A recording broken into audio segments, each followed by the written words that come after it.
Hi guys, আজি আমাৰ ৰিহানৰ birthday হয়। তাকে ভাবিলোঁ অকণমান ভিডিঅ' কৰি থৈ দিওঁ। আৰু এতিয়া ঘৰৰ মন্দিৰতে মানে শৰাই এভাগ আগবঢ়াইছে। আৰু ইফালে বাৰ্থডে বয় যে ইমান দুষ্ট, গাও নুধুই আৰু কাপোৰো নিপিন্ধে, সেইকাৰণে পুৰণা কাপোৰকে পিন্ধি লৈছে। ইফালে দেখিছেনে, চাওঁতে 4টা বছৰ কেনেকৈ কমপ্লিট হ'ল গমেই নাপালোঁ। ইফালে সি পূজা কৰা বস্তুকেইটাকে মানে উঠাই খাই আছে। দেখিছেনে, ইমান যে দুষ্ট হয় নহয় ল'ৰাটো।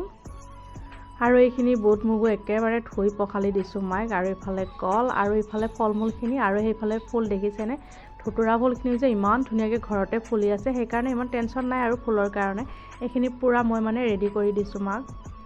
আৰু আমাৰ ৰিহানে যে পূজা কৰা মেলা বুলি ক'লে খুব ভাল পায়। ইফালে দেখিছেনে ধুনীয়াকৈ মানে গাখীৰ ঢালি আছে, তাইক অলপকৈ দিব দি আছে। সি মানে উৎপাত কৰি থাকে, সেইকাৰণে মানে মাইকে অকণমান সহায় কৰি দি আছে। গোটেইখিনি দিয়ে পেলালে। দেখিছেনে, ইমান যে দুষ্ট ল'ৰা, কি ক'ম আৰু। আজি খুব ধুনীয়া দিনতে পৰিল মানে ৰিহানৰ বাৰ্থডেটো। আজি মানে সোমবাৰ, যিহেতুকে আমাৰ ঘৰত একেবাৰে মাছ মাংস আজি নচলে, একদমবাৰে নিৰামিষ হয়। সেইকাৰণে পূজা পাতল কৰিব আজিৰ দিনত বহুত ভাল হয়। আজিলৈ আহিছোঁ, বাই বাই।